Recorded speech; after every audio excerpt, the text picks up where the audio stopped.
people? Good. Some old people still being shown to their seats with some lights. Come on in, man. You've had long enough. It's like that. There's a burglar with a light. Welcome back, everyone. You may recognise me from the first half. Or The Masked Singer, or Pornhub, depending on your references. I've had a wild career. Very strange indeed. But look, Masked Singer, I'm aware. It's the weirdest fucking show on television. It's so bizarre. No matter how weird it is watching it on TV, imagine standing next to the bricks. It's wild. It's so bizarre. I'm right there. Obviously, everyone asks me, they're like, Joel, do you know who's in the costumes? Do you know who's behind the mask? I do not know. I have no idea.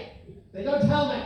And the problem with this crew is when it comes to the reveals, I don't know everyone in the world. I don't know everyone, guys. Small insight, a little bit of a secret. The more high-pitched my voice is when I say their name, the less I know the person. I really know politics. There was this guy first series, and he was dressed up as an Egyptian, and everyone was like, take it up, take it up, take it up, take it up. And everyone just like, and the producer right goes, it's Alan Johnson. I go, oh my god, it's Alan Johnson!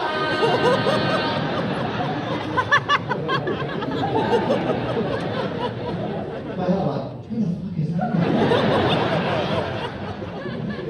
I have no idea. To me, it's like a friend of my dad's. So, happened again, second series. There was a guy called Morton Harkett, right?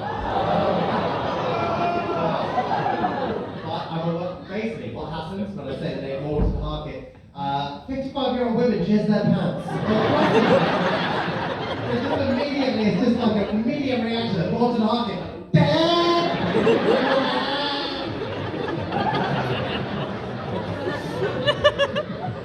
I'm aware there's a band called Aha. I believe it's one of the biggest reveals going around on the show. I'm aware of it, but I don't fucking know the lead singer's name. I have no idea. He's called Morton Harkett. The problem with this is, when they say his name in my ear, I've got to remember it, because I've got to say it again at the end. I give one of the worst interviews of my entire life, because I say Morton Harkett, and then I just, all I can do is go. The whole interview, I'm like, genuinely, all I can think to myself is, that's not Morgan Freeman.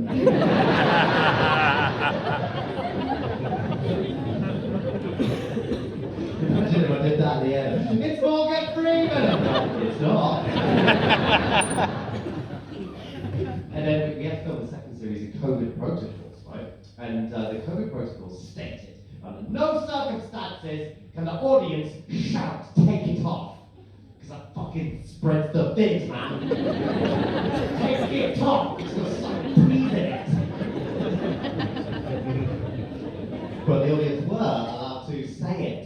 I just need you to imagine about some 300 people sat in the audience just going, take it off.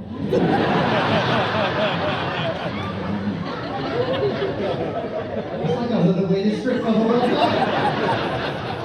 After the rest of the show in an erection, it was a weird vibe. It became a hit. The show became a hit, mainly in lockdown. When we were all in lockdown that time, it was like, we were all just watching this weird show. I'm aware how strange, like, I'm aware, I'm the host of it, that's how weird it is. Like, do you know how many people must have said no for me to get that job? It's so odd. And so basically, we're like, it all became a hit, and then companies started asking me to do sort of a corporate version of The Masked Singer for their company over Zoom, because we were all locked inside. And I said I would say yes. Because apparently I can't sell out crew, so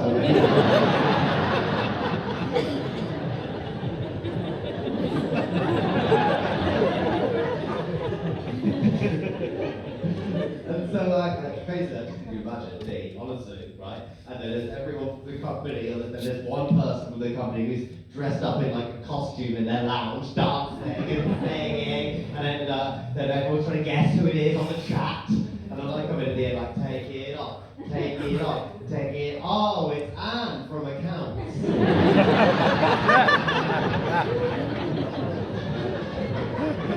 shut my laptop and I'll buy a car.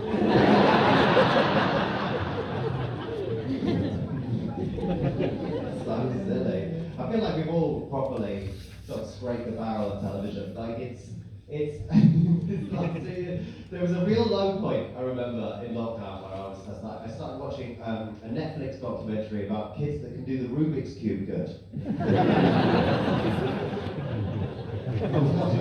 Genuinely, it's incredible. I don't know if you've seen it, but it's about these teenagers that travel all over the world and they're super socially awkward, but they're fucking good at the Rubik's Cube, man. They're so good at it. They're so good. And they do it like two-handed, they do it like 4 seconds. They just like look at it and then it's like and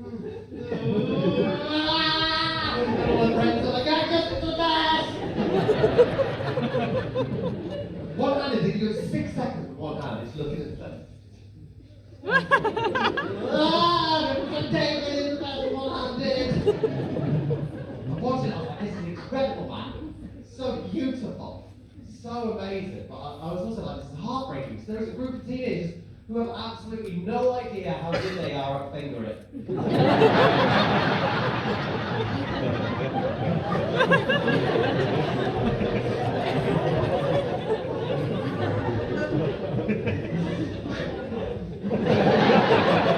6 seconds, done! Next! Two-handed, 4 seconds.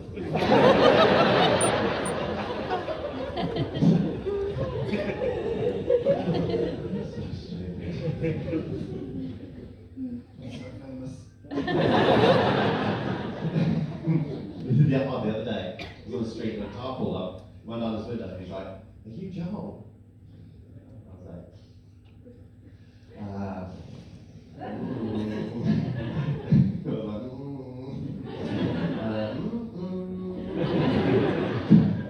Turned out it was my Uber.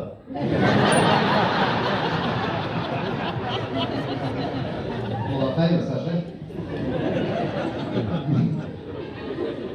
I realise I'm the level of fame where people point at me and then realise they don't give a shit. That's the level of fame. Oh my god! I real they're dead!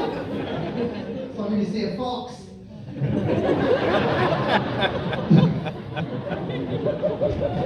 When you see a fox, you're like, oh my god! I see them all the time. Why am I excited? Why am I excited? I see them all the dogs. We've got a fox problem in our garden. We had a fox problem, right? Basically, it was like waking us up at night because it was fucking up, it was having sex. And it was like, next time it was shitting everywhere. I was like, it's living the life I want to live. So I was like, we need to get rid of it. We need to get rid of this fox keeping me awake. And so I went on the forums. Now, first thing on the forums, it says, lion's piss. Genuine. I don't know, the science behind it, I assume it sniffs it and goes, oh shit, it smells big. It smells big and foreign and scary. And so I thought, okay, I'll try that. And so I bought some on Amazon, you could get them on Amazon. And I put it all over my garden, loads of lion's piss, all over the place. And it didn't work, obviously. So when I put it all over my garden, I was like, that wasn't lion's piss, was it? That's just someone pissing in a bottle. You guys selling on Amazon for a fucking fortune. Because I don't know when it was just written in biro on the side. Second thing on the forums was a radio, right? Because they don't like Radio 4, right? Because it's chatting. I don't think it's Radio 4 specifically. They've got something specific against, sorry, I haven't a clue. And so I was like, okay, so I bought this little waterproof radio, put it outside, put it on Radio 4, and now I can't sleep. Because there's just constant chattering happening outside. Just like wake up at 3 in the morning, it's just like, I go up to my window, I look through my gun, and I just see 4 foxes around the radio. And we're having a wonderful time. People assume that you're rich when you're on television. Like, they assume that you're like, and I wouldn't say I'm rich, but for the first time in my life, honestly, Greg, I'm not poor, and that shit is fucking exciting, man. For the first time in my life, I've got separate clippers for my beard and my pubes. What a time to be alive! Separate clippers! Until 2 years ago, I was a one clipper man! It's like,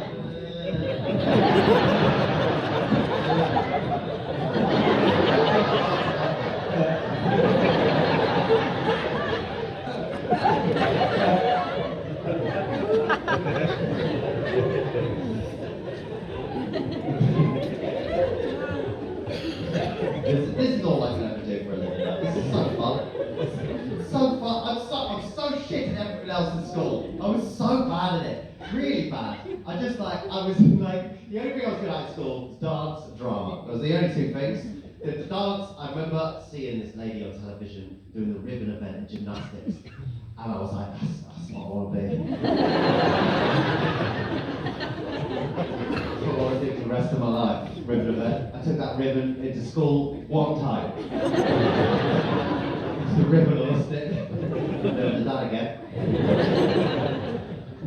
I love drama in school, because drama in school, 80% moving chairs, isn't it? Drama in school, it's just a blackout, and then you just hear this noise.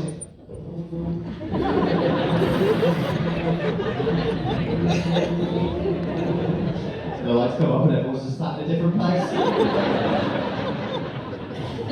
Demonstrate new scene. It was cool. I had a pretty cool nickname in school. It was a pretty sweet nickname. It was, what's your nickname in school, sir? What's your real name? What's your name? I didn't understand what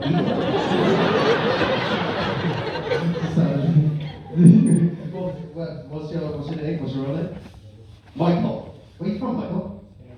Canada. Oh, okay. Makes all so much sense. It's because I just didn't expect a Canadian accent in crew.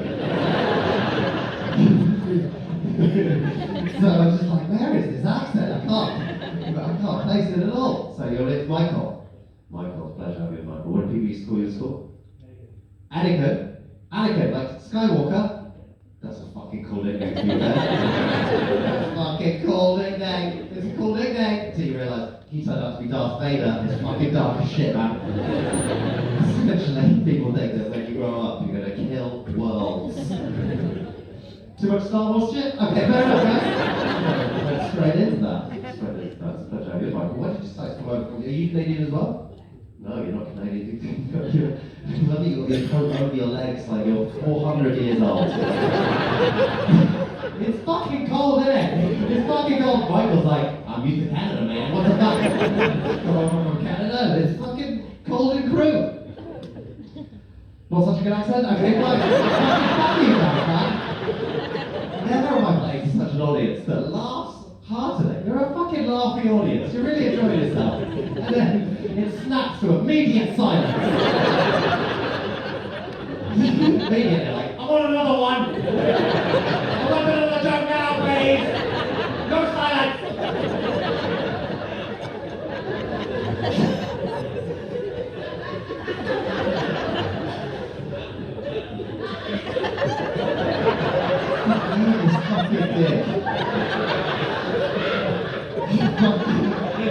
It's like so much up there. I feel like there's just a weird sort of haunted house ghost train.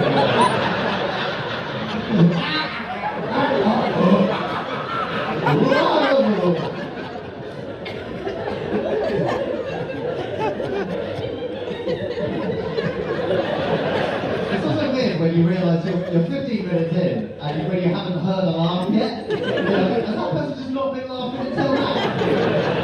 And you hear a really weird one like, that person hasn't found anything funny until now.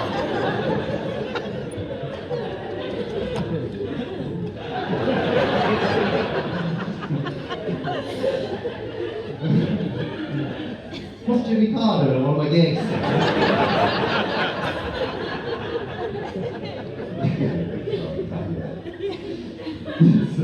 So anyway, people in school used to call me Top Strap. That was my nickname in school. Everyone was like, Top Strap, what's going on, Top Strap? I was like, where does this nickname come from? I like it. It's better than what they used to call me before, which was Ribbon Boy. Top strap! I was like, oh, okay. And then I found out everyone was calling me top strap because I used to do up that top strap on my backpack, like that one.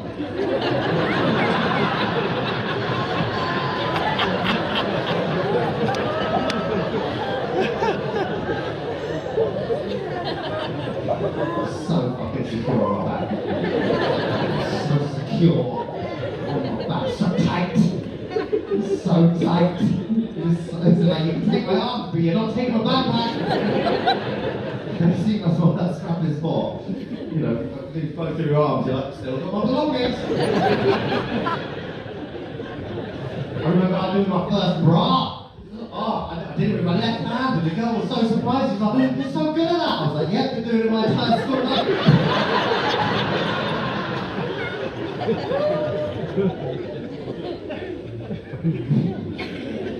School was I was pretty hot, and Michael knows what I'm talking about.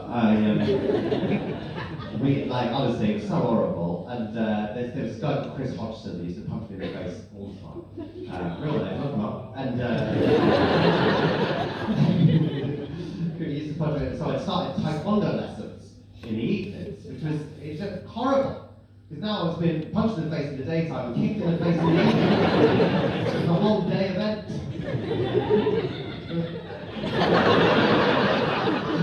The witch has arrived. I can't see it there, it's complete darkness to me. But all I can imagine is just 3 people around a cauldron.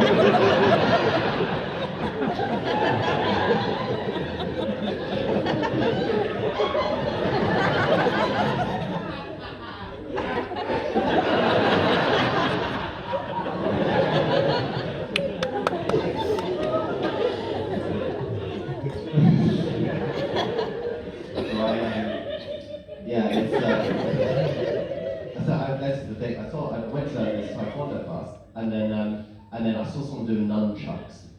Right? I don't know if you know what nunchucks are. It's a piece of wood and a chain and another piece of wood, right? And it's a martial arts weapon. And you can make them yourself out of handcuffs and a pair of dildos. Much scarier than the original thing. It's humiliating to get hit by a dick. And I saw this person doing it. It's like a display. As soon as I saw him do it, I was like, oh, that's a bit of me, that. That's a bit of me, that. Because it's dancing.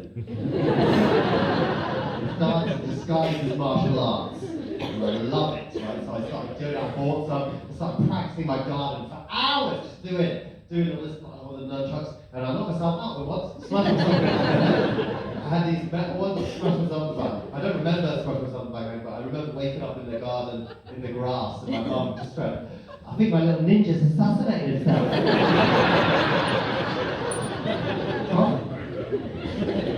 I used to go to competitions, and I did this one, Swindon Oasis, and I was incredible. Basically, the hardest thing for me in the competitions was to keep my face in martial arts space and not let it drift into dance space. That was the hardest part, because I feel it's like.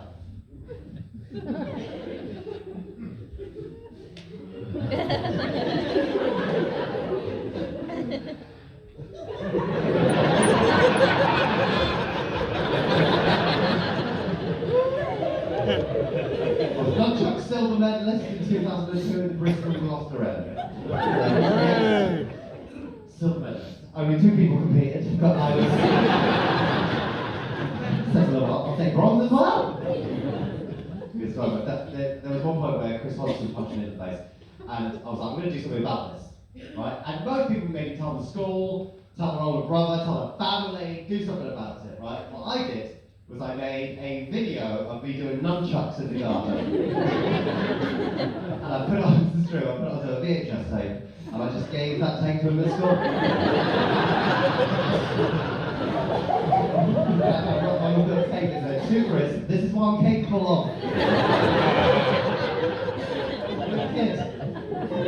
Weird kid. I went through a rap phase, that was it. I was about 16. I went through this phase where I thought I was going to be a rapper. And started recording raps, started making them up, writing them, and during lockdown I found my hard drive with these rap songs, and And as soon as I found him, I was like, oh my god, I'm going to show Crew. This is called Limelight. This is a song written by me at 16 years old. Here we go.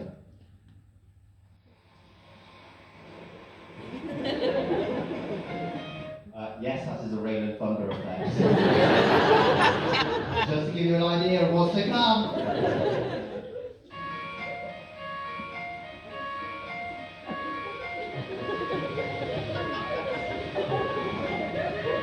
My mum on the piano, by the way. And a D on the keys.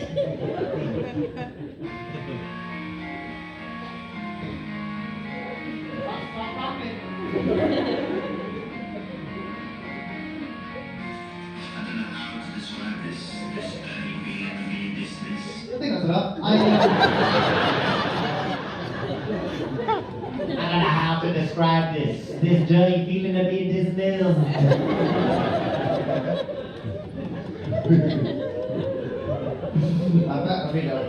Somehow my voice is deeper then than it is now. Also, I very much sound like I'm from South East London there, sort of.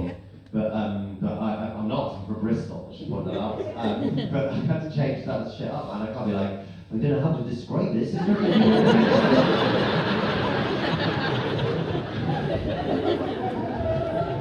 Here we go.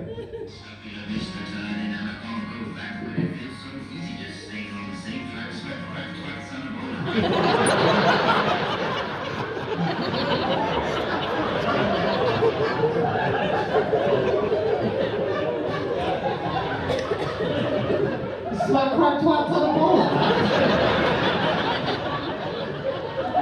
Should the list?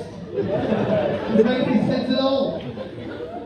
This is Charlotte Church's back. Can be seen from the page of Heat magazine. The great Queen Angelina buying sun cream. I've got Wayne Rooney and Charlotte Church in my raps, man.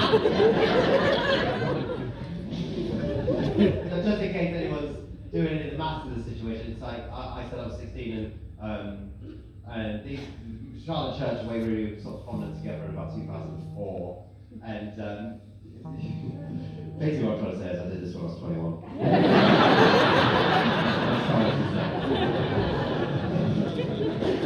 Which makes it even worse. Okay, here we go. Contemplate until we get there.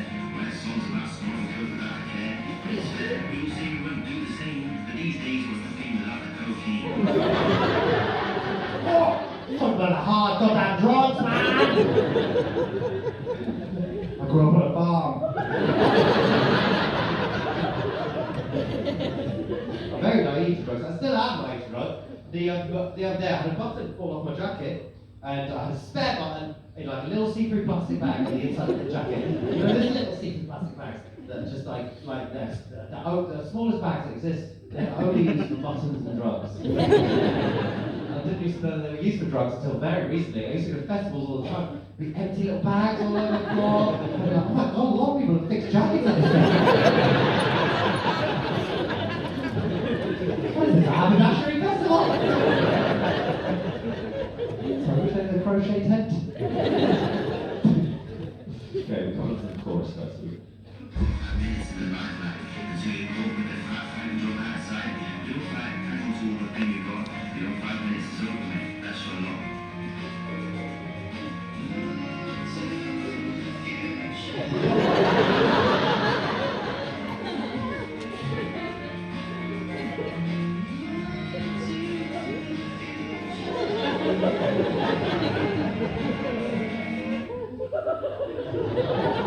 I did look to the future. I see myself in Crew taking the piss out of the sun.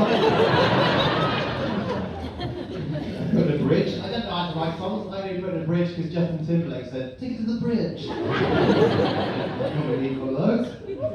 And this song is called Limelight. It's my favourite bit. Okay, here we go. All the laughs, stop the Tesco's recognize you and stare as if you're from Mars. And that's what you get for wanting limelight. The light is bitter, but the light is bright.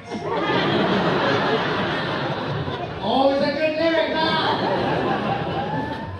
I completely undermined this last bit. Safe.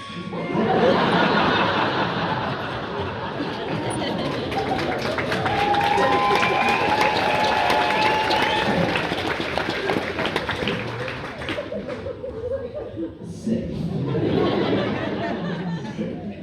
So I was pretty sure that I wasn't going to be a rapper. And about 6 months, must have been, about 6 months after that, I started stand-up comedy. I love stand-up so much. It's so much fun. It's so, and I love talking to people. This is the best thing. And most places, they don't talk back. Crew's different, but like, it's so fun. I'm the kind of person, and I love talking to people. As soon as I get on a flight, I talk to the person who sat next to me. People hate me. Absolutely hate me. I was on this flight to Canada. I was Canada, where you come from? Whereabouts in Canada are you from?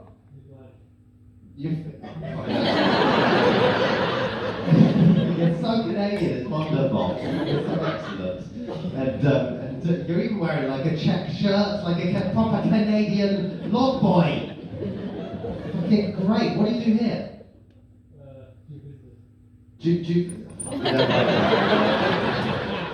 Never mind.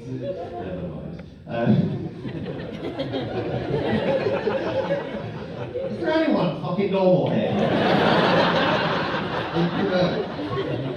That's why I love it.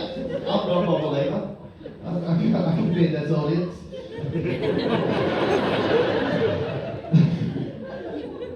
So anyway, I was on my way to Canada, wherever you are from, and so I was there, and I was on the aisle seat, and so I squeezed past this guy in the middle, and I sat down, and it was a long haul flight, obviously, so I said, hey man, what do you do for a living? And by the time I said living, he went, no.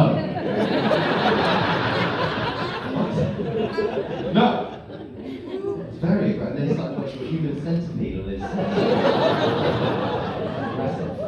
and then he fell asleep. That's what people do on flights. Everyone falls asleep. I genuinely don't understand how people fall asleep on flights. I don't get it. It's like we're in a metal thing going over a body of water in the fucking air. And it was like, oh, nap time. What? It's so unbelievable. Like the noise, like, so sleepy. They just told you how you're going to die on a leaflet. This is probably how you're going to die. Prepare for it. Okay, good night. We're insane.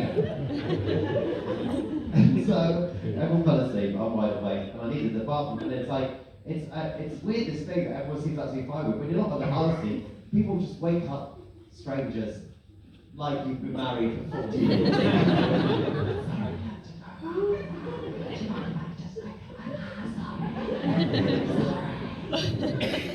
I don't know why. Maybe it's got, I had a couple of gin and tonics, but I thought to myself, I'm going to climb them. And I'm not waking up. It's absolutely incredible.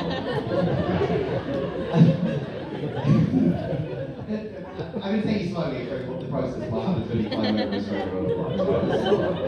And I'll do you as well, actually. I'll do you, because you're on the aisle. And so what I'll do, I'll sit there, and then you'll be on the aisle. So if you could, fuck off. You know, you can sit the many empty seats that are over there. Lovely. You can sit very good. Also, whatever you want to do. Whatever you want to do. So I'm sat here. I hope you guys can see it there. If you can't, then just buy more expensive seats. I'm sat here. The first step when you climb over a stranger on a flight is you crouch on your own seat and you stare at a sleeping man like a serial killer. Just staring at a sleeping guy, just look at his eyelids to see if there's any flickering. And then the second step is you need to decide whether you're going to go dick to face or butt to face. I decided that I'm going to go dick to face. It's going to be okay. Relax. It's going to be alright. Because he'd been watching The Human Centipede, and so I didn't want him to wake up mid-flight with my butt in his face and be like, oh no! I'm in the film right now! Go in! So I go dick to face, right, and I put my first foot on the first armrest like this, right, and then move around for a little bit, do fucking chances. And then I put my first foot on the armrest, and then the second, and then I go for it. I just go for it. I'm then just over a man. I'm just over a sleeping man going 250 miles an hour through the air. I feel incredible right now. I just wait there for a moment, I just take it in. I'm like, oh my god, this feels so great. And then I make it into the aisle. And just out of habit, I finish it like a gymnastics move.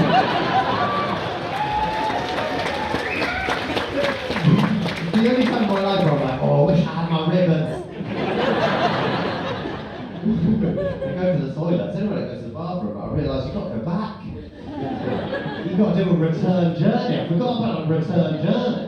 And so, yeah, it's even harder, the return journey, because you haven't got the benefit of the crouch on the seat.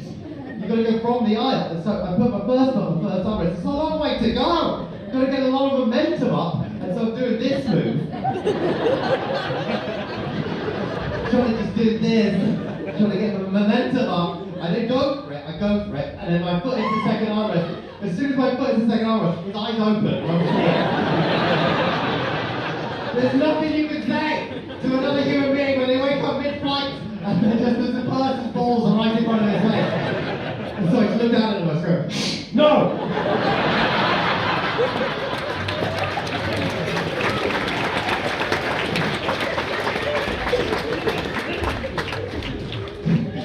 I pretend to be asleep for the rest of the flight. Thank you, Michael. I just love talking to people. I do. Just love it. It's so fun. It's so fun. And so, my dad is completely opposite. He hates talking to people, my dad. He really does. He hates talking to people, but he also, yeah. You almost made it without me looking. I love it when people try to do a quick dash. They're like, oh, he's looking over to the right.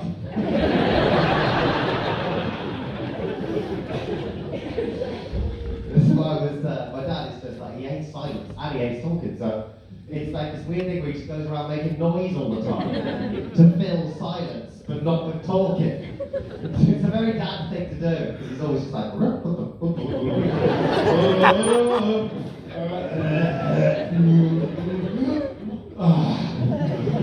my dad, shut up! Tell me you love me! He's never told me he loves me. But I think he loves me. I think he does. Because when I leave his house, he taps the roof of my car. Such a dad thing, isn't it, to go, don't I? That's it, I'll do that. That'll do. His favourite phrase in the world is touch wood. He just loves that phrase. He says it all the time. He absolutely love it here. And there's so much wood about. He really does. He's very superstitious. Has to touch wood afterwards. So he's the last. What I love about him is he doesn't have the intelligence to find the wood before he says the phrase. There's always a panic. He has to find it. Be there soon. Touch wood. Oh.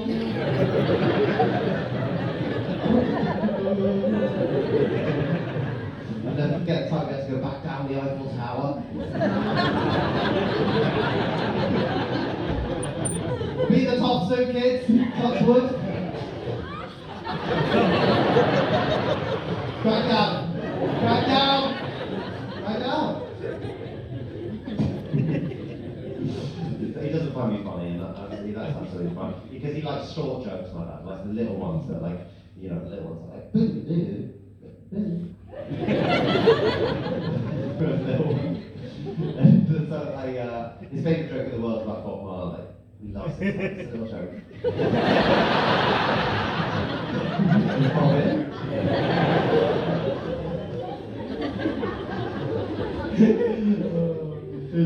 He loves it. He's like, he doesn't understand. It's not my joke, so I can't tell it on stage, right? And so I wrote him some short jokes. So he'd love it.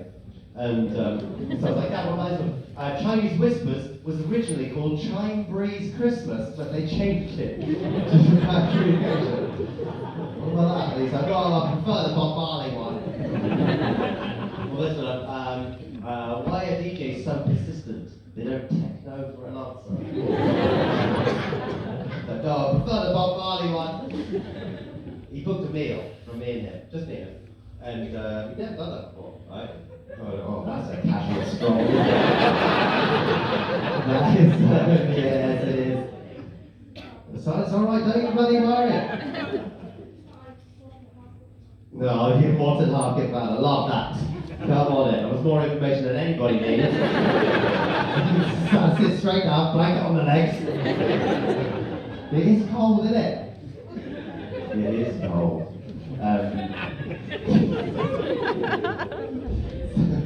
great. What? I can't be funny. Oh, you are. You are funny. You're funny people. You're funny people. Whether you know you're funny or not, that's another. Nice. I love that. When you went to the toilet, you were like, when you came back, you were like.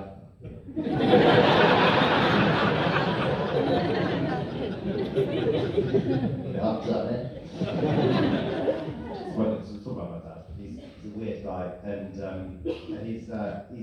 we went for a meal. He booked a meal at this restaurant. We'd never been for a meal, just me and him, right? And he booked a restaurant called Don Lenoir because he thought it was posh because that's a French name. It's not posh. It's translated in the black, and it's a restaurant that is pitch black. I don't know what it is. It's a true thing that exists. It's completely pitch black. Wait, it's like it's amazing, right? And I told my dad, I was like, Dad, have you realised I booked a restaurant? It's pitch black always blind. And he was like, oh, like, what? What?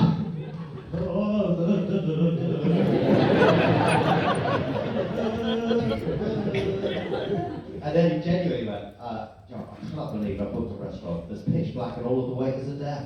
That's not what it is. That is a terrible idea for a restaurant. Nothing's getting done in there, Dad. It's absolute chaos.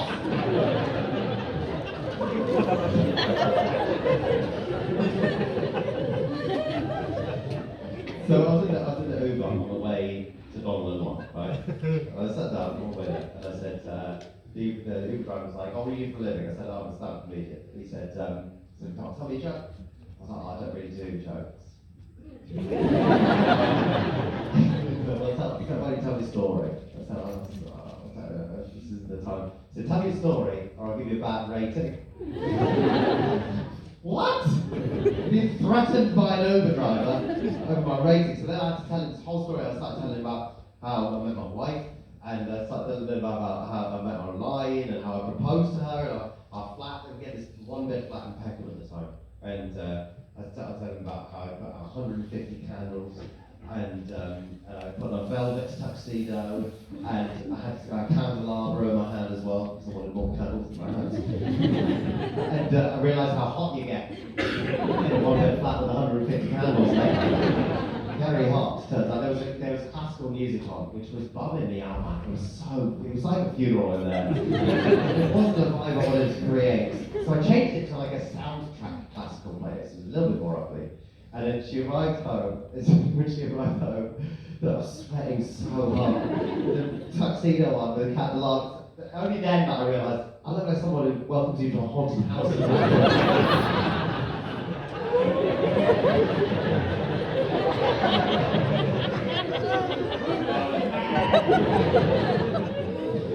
You probably know. She comes in the house, and then immediately I go down one day, right? And I'm looking up at Hannah, and I'm just like, oh my God, I'm going to say these words, they're so important. And I say, Hannah Cooper, will you marry me? And it feels mental. And at that moment, the Jurassic Park theme tune.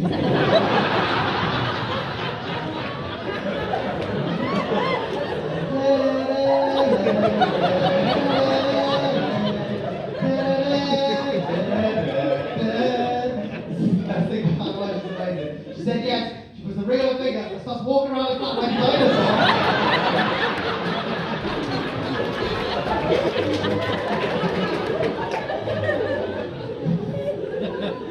I'm so stupid sometimes. I just don't think things through. This is my problem. I really don't think things through. Like this, I'm going to tell you now a story. This is the stupidest I've ever been in my life. 100%. And I, basically, simple story, I filled up with petrol in the evening, and then I woke up in the morning, and I'd forgotten that I'd filled up with petrol, right? And when I got into my car, because the gauge, the needle was so full, that I looked at the gauge and I was like, oh, I can't see a needle. I was like, oh, it's so empty. So I went to the petrol station again, I've already been there. But I didn't have that feeling when I got there. I'm like, oh, thank God, I made it to the petrol station. Oh, with a full tank of petrol.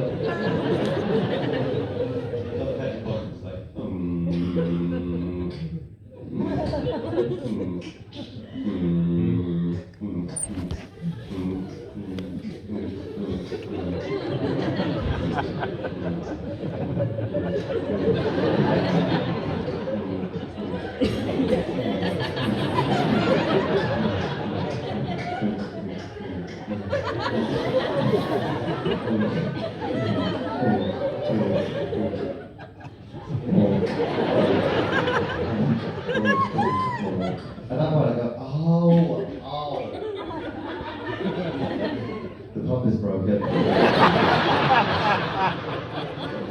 Genuinely, the pump is broken. So this is when it gets worse. I drive around to a different pump.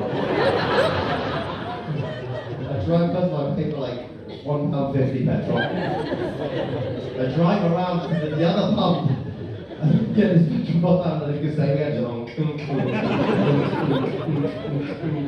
Because the guy in the petrol says like, this guy really wants to start pump.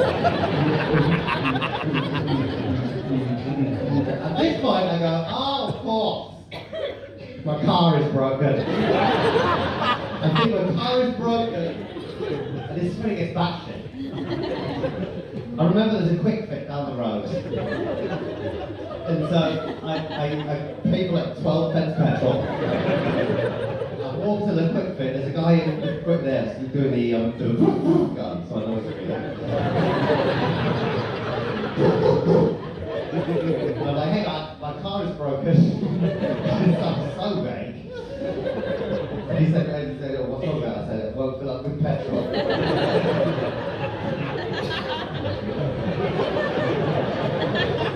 He said, where is it? I said, meet me at another road. And I go, will you walk with me? So we walk to the petrol station together. And then I get there and I'm saying, I tried it on. I tried it on. I tried it all and it doesn't work. And I just put it, see? And she looks at the road and goes, it's full. I just have to look at it and go, yeah, I filled out last night.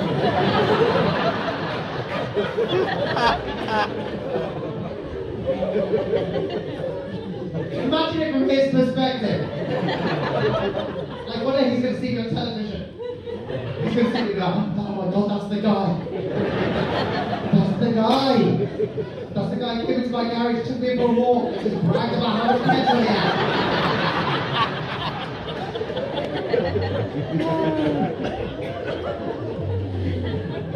So weird. So weird. And this is the thing. Anyway, so we got married. Me and had a lot. So anyway, that's how I met Hannah. There you go. Is anyone here engaged, Michelle? The deadest response I've ever heard. Anyone engaged? Let's hear a door closing. Anyone engaged? Yeah. Someone down here? Yeah. Oh. Yeah, I'll be honest, you sound pretty fucking excited. Anyone engaged? Yes. Oh. Can't be bothered. You're engaged? Yes. Oh, congratulations. I'm very excited. That's really exciting. That's really exciting. When you get married, you know? No. No. Honest, and also you're like, you're of an age that's a little bit older than normal people who get married. It's so really lovely.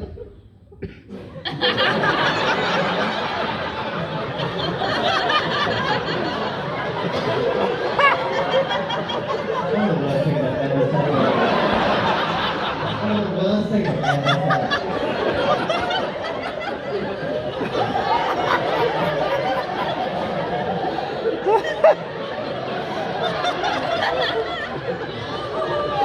I'm so sorry. I'm so sorry, dear.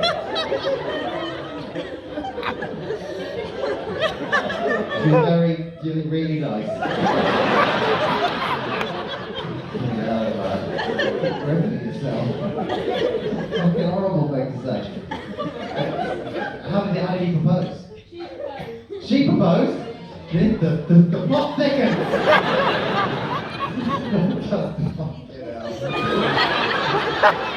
Rude, why can't you just fucking throw me a bone here?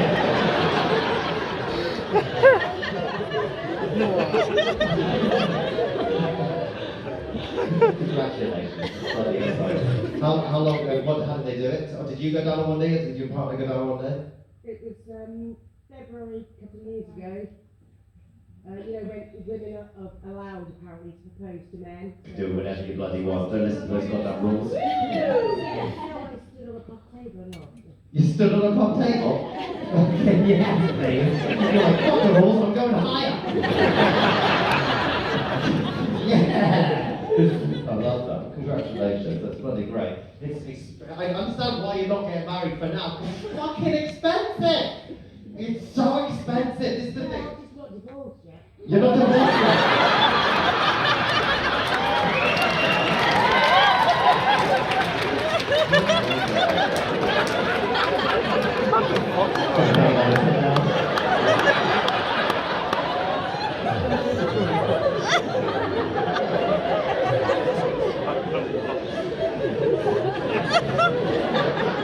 The plot is so thick. The plot is thick to the point where I can't even stir it. Fucking hell. So you're still not divorced, but you're engaged, and were you married to a man previously? Yeah, my dad.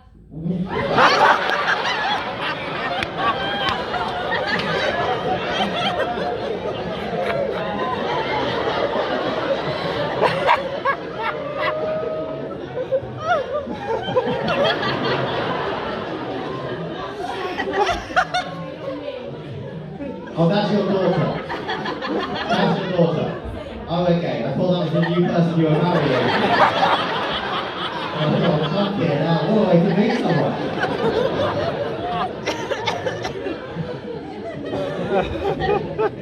Wow, that's mad. Well, congratulations, I think. That's bloody great. This is really exciting for you. I feel like this is absolutely great. I'll be honest, I want to be at the wedding. I want to be at the wedding. That'd be so great. Yeah, we haven't booked a DJ yet. I love that you didn't say comedian. I'll take him as a DJ. You could have told me all your life, and basically just called you old. I'm so sorry. I'm so sorry.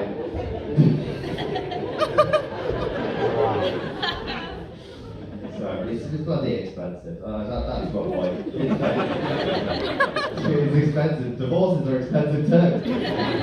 It's bad, man. It's absolutely bad. And so anyway, I've been to weddings my entire life, and every time I go to one, I'm like, oh my god, everything's free. Everything's free. I don't feel like, oh my god, I didn't realise some prick is paying for that stuff. And so expensive, man. It's like absolutely mad. Everyone's like, oh, the best day of your life. The best day of your life. You know, well, unless it's your first marriage. It's the best day of your life. And I'm like, yeah, of course it's going to be the best day of my life. I spent £40,000 on it. Like, if I didn't get married and I spent £40,000 in a day, that would be the best day of my life. You get married to know that.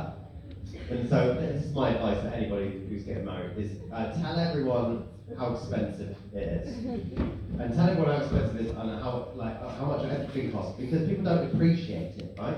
And there was this moment where I was on the beach, and there was only 29 people at our wedding. This is pre-pandemic. We were doing socially distanced weddings, and we were just 29 of us, and we were all there. And just a moment where I just looked around, I was like, this is everyone I've ever loved in my life, right? No fucking cousins. I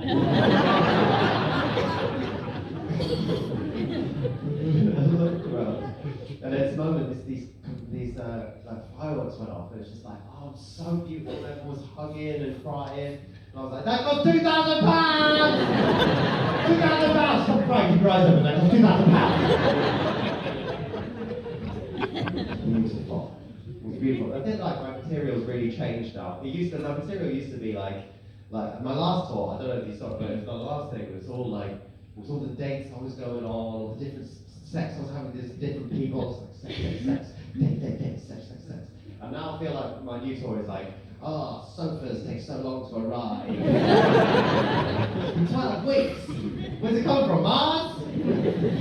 Sofas are are expensive as well. It's another expensive thing. You know when you like buy your first sofa and you're like, oh, that's just how expensive sofas are, right? They're just we're all going to agree to that. We're all going to agree that's how expensive sofas are going to be. That's how much they are for wood and cushions. That's how expensive they are. And then once you're done with it, there's nothing you can do. You just got to put it on your lawn. No one else wants it. It's so ridiculous, so fucking expensive. That's what it's short for. Sofas, so fucking expensive.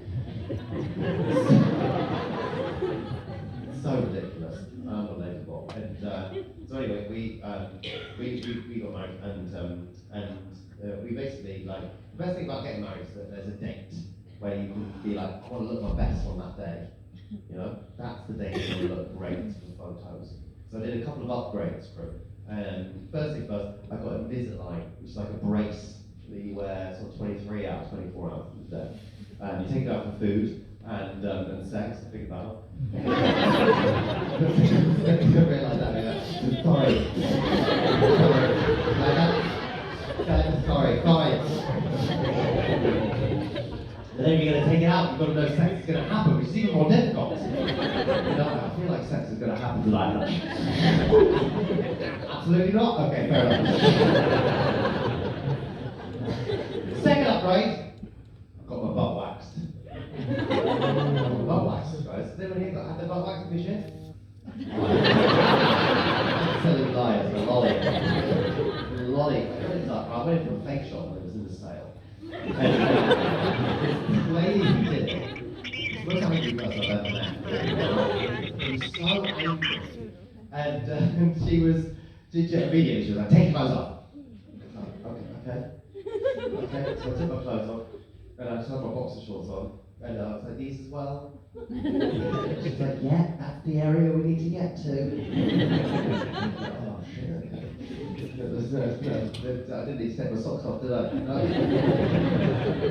Take them off. Just naked. She goes, get on the bed. So I get on the bed, and she goes, no, not on your back. I don't know why I thought I was going to get my back, my legs behind my head. On your front! Sorry, not my front, she goes, put your head in the hole. Put your head in the hole! I want to be able to see what's going on back there. Put your head in the hole! Put my head in the hole. And she goes, spread your cheeks. I don't know where I got this idea from. I assumed someone else was going to be doing that. I didn't think I was going to be involved in this crime. Spread your cheeks. I was like, what? I hadn't thought through much. She has got his spare hands. I assumed maybe another member of staff was going to come in and that was their only job.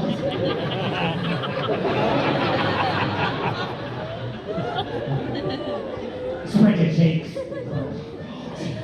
I'm now spreading my cheeks. I can't see what's going on. I have an open goal right now, Drew. I've never been more vulnerable in my life. If she drops a pencil, that is going in me. Straight down the hatch. Not going to touch the sides. First step. She goes in with the talcum powder. Goes with the towels.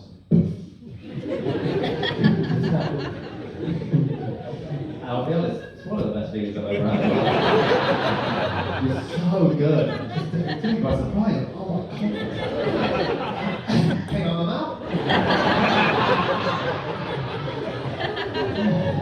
Felt like I've been bumped by a ghost. Casper is friendly.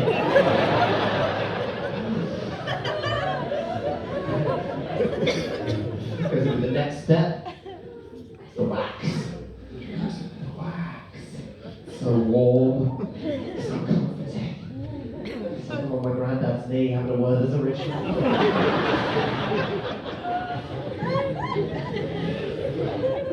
She puts the wax strip on me. And I can't see because I've got my head in the hole. But I think she pulls my intestines up. The pain I'm in. Assuming some sort of major surgery.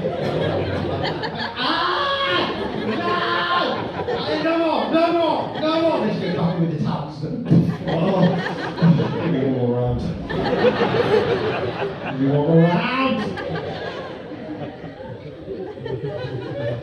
Then Sharon, I go back every month.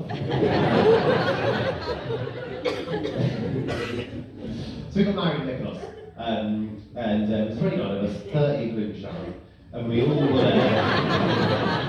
my best man, he made a party playlist. There was 300 songs, absolute bangers, all of them, right? He was like, they're absolute bangers. He said, there's one song that's a rogue song, and when it comes on, you've got to mosh, right? It's just a bit of a weird one, but when it comes, you'll know. I said, you'll know. A few of my friends are like, oh, love moshing so much. It's so fun. So the last time I moshed, it's basically like angry dancing, right? Was I was at Slipknot and it was a festival, and I love Slipknot. Slipknot's so great. It's 9 guys in boiler suits and masks, and the music's like. One of them's called Sean, that makes me laugh. I dreamed that one day there'll be a masked singer, and then we'll be like, take it up, take it up, take it up, take it up, take it up.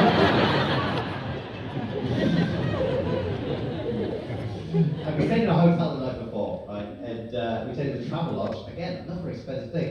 $13.99 for a breakfast. At the Travelodge. $13.99. And so I did what anyone would do in that scenario. I got a full English breakfast and I stole as many pastries as I could. I stole them. I no more than I jacket and pockets, and I went to this festival. I genuinely forgot that I had them pastries. I just forgot I had them. And throughout the entire day, we were watching Slipknot. We were about 3 songs in, and I was quite close to the front. No one was moshing yet.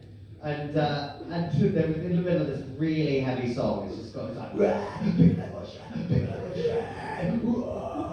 In that moment, I was like, oh my God, I've got quite a song.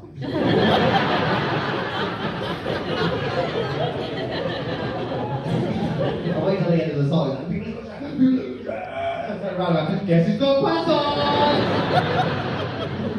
My friend Edgar Jones says Slipknot concert, nobody wants your fucking croissants, okay? I just look at him, I take his croissants, and I throw them in the air. I just start throwing them in the air. Now, crew. I'm not saying I started the mosh pit. So at that point, nobody was moshing. When people saw the pastries, they were like, fucking come on! Keep throwing them up again. It's so funny to think of Slipknot on stage, it's like.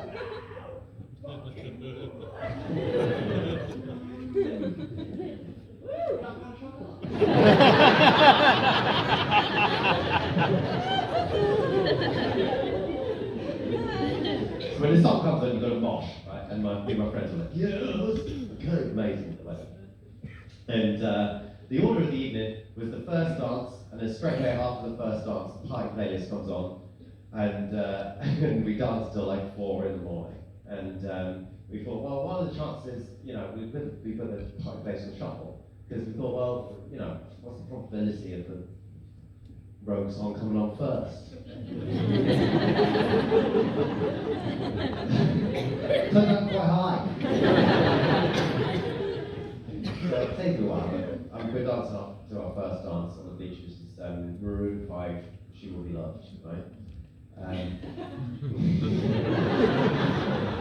Not my choice.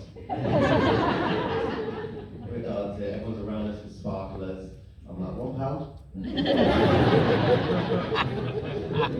She will be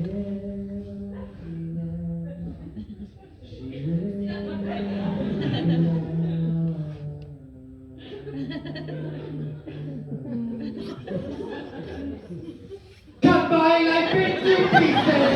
This is my last resort! Let's fucking rock this down! My mum's like, why is there a fighter? I was like, fucking get it, push me in the back! Understood?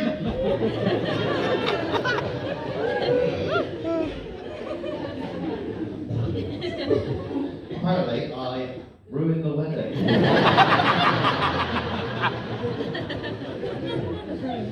Then we returned back. 2 days later, we returned back.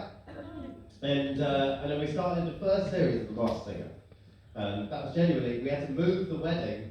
No, we had to move The Masked Singer to be able to do it, so I could do it. They had to move it back 2 days because the first episode was going to start on the day of my wedding. And so I'm so glad they managed to move it because I would have picked Masked Singer.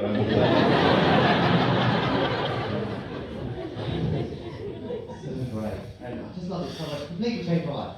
Completely. Absolutely changed my life. So what now? Where I get famous people DMing me, right? And I get, every now and again, I get DM. And basically, when you get DM from a famous person, you're supposed to keep it a secret. You're not supposed to tell crew. I got a DM from Robbie Williams. Right? Yes! So excited. This is, an insight to me is when I get a DM from a famous person, I tend to panic a bit. We try and keep it under wraps. He goes, congrats on your big new gig, are you enjoying it?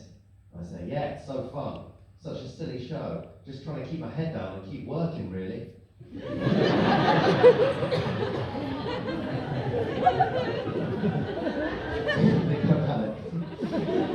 just want Robbie Williams to know that I really work hard.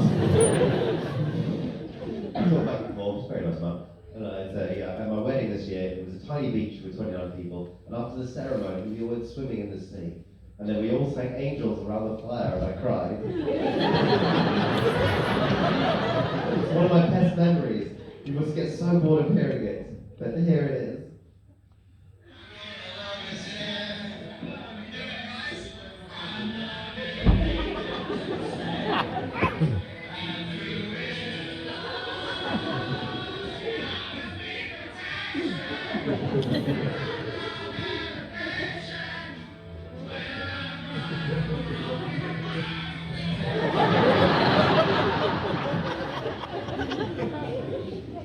Wasn't that to Robbie Williams?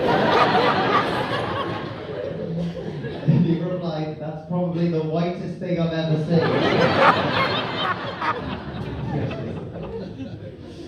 And obviously now we're married, everyone's like, oh, we're having kids. We're having kids. Every interview I do that, we're having kids. People are popping out of bushes like, we're having kids. We did want kids. And then my brother, he had a kid, and now we don't want kids anymore. It's difficult, man. It was really hard. But hey, things don't necessarily happen the way you think they're going to happen. And I think actually I'm allowed to say now that me and Hannah, we are expecting a sofa.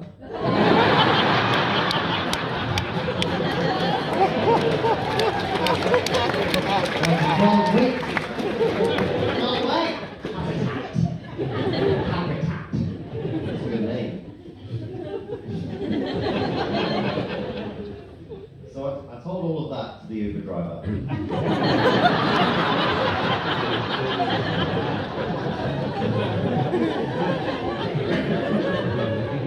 He's like, that's too long, man. It's too long, I'm going to have to give you a bad rating. So I panicked and went, I'm doing Bob Marley's hair later. I'm dreading it.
incredible waiter to absolutely pitch black. Like it's properly pitch black, and they can't see. It's not like this place with 14 fire escapes. It is pitch black. You can't see anything, right? And I mean, because you can't see anything, your other sense is heightened, right? So like, I don't know what sense it is, but immediately I could sense that nobody's there with their dad. Everyone's there on a date giving out secret hand jobs. That's what I'm saying. Yeah, because I can hear them with my new spidey sense. I just want to have a normal conversation with my dad. I'm like, how is Granny? That's got somebody enjoying soup. That's... I know that noise. My dad's the last person to take it. Like, he doesn't talk. He hates talking. 3 times during that meal, I was like, Daddy, you there?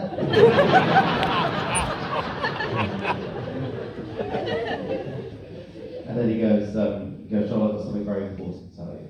I thought that was a good time. And I was like, all right, Dad. So in the dark, he goes, Joel, I've got prostate cancer.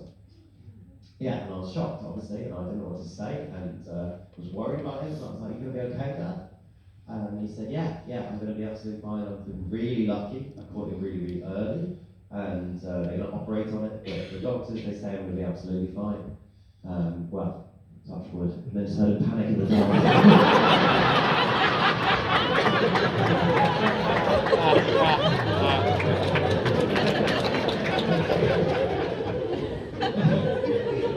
Nice, very safe.